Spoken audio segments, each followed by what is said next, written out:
नमस्कार. त्या दिवशी दुकानामध्ये मी काम करत होते आणि माझे मालकसुद्धा होते. माझ्या जोडीला माझी शेजारीण आणि माझी मैत्रीण दीपालीसुद्धा होती. आम्ही आमच्या कामामध्ये होतो. त्यावेळेस काउंटरवर मालक बसले होते.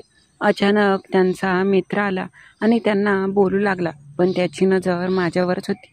मी सावरून बसले होते, पण अधूनमधून तो सारखाच माझ्याकडे टकलावून पाहत होता आणि माझ्याकडे पाहून हसायचा. तसा मालकाचा मित्र दिसायला काही वाईट नव्हता. चांगलाच तरुण होता आणि खूपच श्रीमंत घरचा होता. मला तो पाहू लागला. मला पण आता त्याचं बघणं थोडंसं वेगळंच वाटू लागलं होतं. खरं तर मनापासून मला पण तो आवडू लागला होता. आम्ही दुकानात बोललो. नंतर घरी येताना त्यांनी निम्या रस्त्यामध्ये माझी भेट घेतली आणि म्हटला की मग कधी जायचं. मी नको म्हटले तर त्यांनी पैसे दाखवले. मग काय, पैशासाठी मी एक रात्र त्याच्या जोडीला गेले आणि रात्रभर आमच्यामध्ये काय झालं ती सगळी कथा मी तुम्हाला सांगणार आहे. पण त्याच्या आधी जर तुम्ही नवीन असाल आणि अजूनपर्यंत आपल्या ह्या चॅनलला सबस्क्राईब केलं नसेल तर प्लीज आता लगेच करून घ्या. चला तर मग कथेला सुरुवात करते. नमस्कार प्रिय मित्रांनो, माझं नाव मनीषा आहे. या गोष्टीला साधारणतः काहीच महिने होऊन गेले, पण अजून तो अनुभव माझ्यासमोर आहे असाच आहे. माझी घरची परिस्थिती अत्यंत बिकट आणि खूप नाजूक होती. काम केल्याशिवाय घरामध्ये पैसे पुरत नव्हते आणि माझ्यावरच सगळं घर चालत होतं. मी एका दुकानामध्ये, किराणा दुकानामध्ये कामाला होते. आमच्या गावातलं खूप मोठं असं किराणा दुकान आहे. माझ्या जोडीला माझ्या शेजारी राहणारी माझी मैत्रीण दीपालीसुद्धा होते. तिची पण घरची परिस्थिती खूपच वाईट होती. जिथे भेटेल तिथे आम्ही मजुरी करायचो आणि घर चालवायचो. कधी तर अशी परिस्थिती यायची की मी शेतामधले खुरपणीचं आणि इतर कष्टाचं कामसुद्धा करत असायचे. माझी मैत्रीण नेहमी मला सांगायची की कामाला काही लाजायचं नाही, जिथून पैसा मिळतो ते करत राहायचं.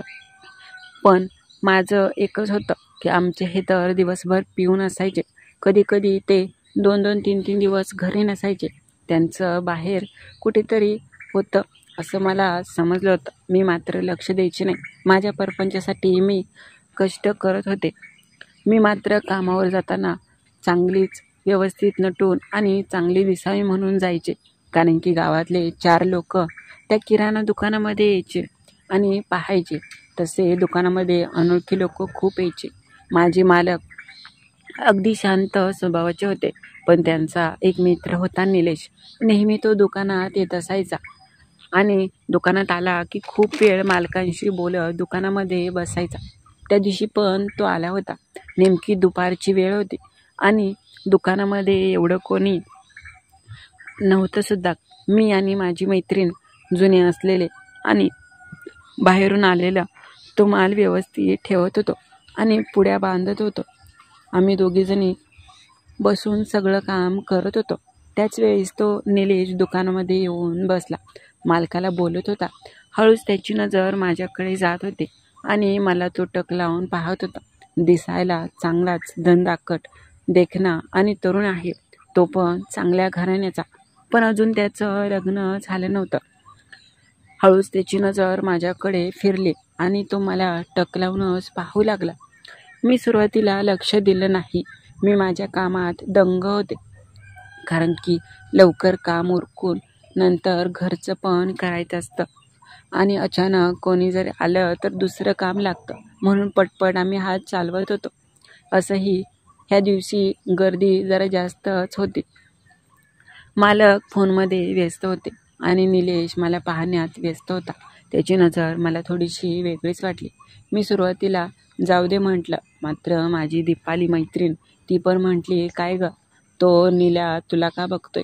मी म्हटलं, काय माहीत, बघ ना ग कसला देखणा आहे आणि तुलाच पाहतोय तो. तशी माझ्यापेक्षा ती खूपच सुंदर आणि देखणी होती, पण तो मात्र मलाच का निहाळतोय हेच मला समजत नव्हतं. माझ्याकडे तो अशी काही टक लावून पाहत होता की मी अगदीच हैराण झाले. मी उठले आणि आतमधल्या रूममध्ये गेले. म्हटलं की हा काय पाहायचा थांबा ना. असंच एकदा दोनदा झालं, पण तो काही माझ्यावरून नजर पाडत नव्हता आणि मी सगळं काम वगैरे उरकलं होतं. मी पण त्याच्याकडे पाहून एकदा दोनदा गालामध्येच हसले होते. संध्याकाळी कामावरून येताना माझी मैत्रीण थोडीशी लवकरच गेली होती. मला यायला उशीर झाला. 8 वाजता मी कामावरून सुटले होते. दुकानातून मी बाहेर आले आणि चालू लागले. दुकानापासून घर तसं जरा लांबच होतं. तिथे वर्दळीचं ठिकाण नव्हतं आणि एकटं मी चालत होते रस्त्याच्या कडेने. अचानक कोणाची तरी गाडी जवळ येताना मला आवाज आला आणि ती मात्र त्याचीच गाडी होती. येऊन तो माझ्या समोर थांबला. मला सुरुवाती वाटलं की तो असाच थांबला आहे. अंधारात व्यवस्थित काही दिसत पण नव्हतं. मी त्याच्या शेजारून जाताना तो मला म्हटला की अगं थांब ना मनीषा. मी म्हटलं काय हो. त्यावेळेस तो म्हटला तुझ्याकडे काम आहे. मी म्हटलं कसलं काम. मी मात्र मनातून ओळखलं होतं की नक्की त्याचं माझ्याकडे कोणतं काम असणार आहे ते. मी पुन्हा त्याला विचारलं की बोला, मला उशीर होतोय. तो म्हटला की काय तू आमच्याकडे लक्ष देत नाही, आधीसारखं बोलत पण नाही आणि पाहिलं तर असं काही रागाने बघते जणू काही मी काही गुन्हाच केलाय. मी म्हटलं की तुम्हाला काय पाहिजे ते स्पष्ट बोला. तो म्हटला की मला तू खूपच आवडते आणि रोज मी दुकानात तुझ्यासाठीच येत असतो, पण तू काय आमच्याकडे लक्ष देत नाही बघ. मी म्हटलं मला नाही तसलं काही आवडत. त्यावेळेस तो म्हटला की मग काय आवडतं तुला. आम्ही बोलत होतो. त्यावेळेस तो म्हटला की मग होईल का नाही.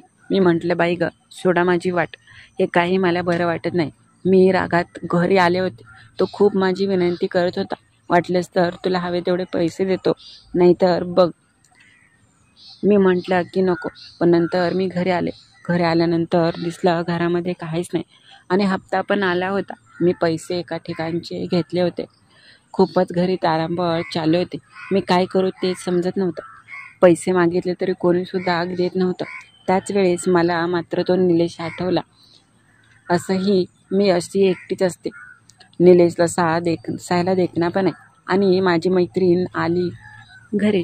मी तिला त्याच्याविषयी सांगितलं. त्यावेळेस ती हसली आणि म्हटली अगं चांगला आहे की निलेश. मी पण एकदा दोनदा भेटले त्याला, मस्त आनंद देतो. हे ऐकून मी मात्र आश्चर्यचकित झाले की माझी मैत्रीण पण चक्क त्याच्यासोबत आनंद घेतला आहे. त्यावेळेस ती मला म्हणाली की अगं चांगलं आहे आणि पैशाची काहीसुद्धा कमी नाही त्याच्याकडे. म्हणेल एवढा पैसे तुझ्यावर खर्च करेल, तू जर आवडलीस तर. बघ होतंय का. तुझ्या जागी जर मी असते तर मी स्वतःहून त्याला होकार दिला असता. हे ऐकून आता मला पण रातभर झोपच येत नव्हती. माझं पण मन अगदी त्याच्या ओढीनेच अगदीच कावरं-बावरं झालं होतं. असाही दिसायला काही वाईट नाही आणि असंही पैशाची मला गरज आहे. असंही मी किती जणांकडून तरी आनंद घेतला, पण त्यांनी कधी मला पैशासाठी मदत केली नाही. म्हणून मी ठरवलं की होच म्हणायचं. पण दुसऱ्या दिवशी तो काही आला नाही. 2-3 दिवस झाले तो आला नसल्यामुळे मी म्हटलं की माझ्यावर तो रागावला असेल. पण त्या दिवशी पुन्हा संध्याकाळी तो रस्त्याच्या कडेला होता. पण मी स्वतःहून त्याच्याकडे गेले आणि म्हटलं की कधी म्हणतोय तो, मी तर तयार आहे. हे ऐकल्यानंतर खूप आनंदी झाला. तो म्हटला की मला माहीतच होतं तू एकदा तरी मला शांत करणार. मग काय, त्याच्यासोबत गाडीवर बसून मी गेले.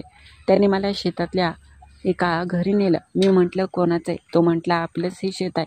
शेतातल्या घरी संध्याकाळी कोणीच नसतं आणि तिथे शक्यतो मी कधीतरी आरामाला जात असतो.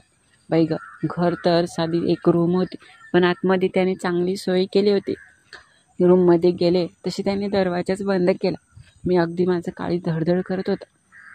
तसं मला कोणी विचारणार नव्हतं की कुठे गेले ते.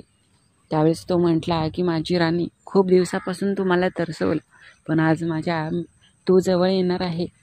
खरंच मला विश्वासच बसत नाही ग. मनीषा, तू खूपच मला आवडायची आणि खूप दिवसापासून तुला पाहिलं की माझ्या अगदी भावना चांगल्या जाग्या व्हायच्या. हे मी ऐकत होते. हळूच तो माझ्या जवळ आला. बाई ग, माझी ही पहिलीच वेळ होती ह्याच्यासोबत, त्यामुळे मी खूप लाजत होते.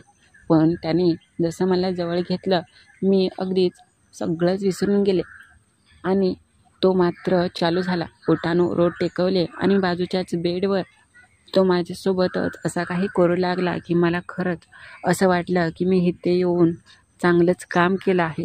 तो काही थांबायला तयारच नव्हता. तसंच मला सुख देऊ लागला.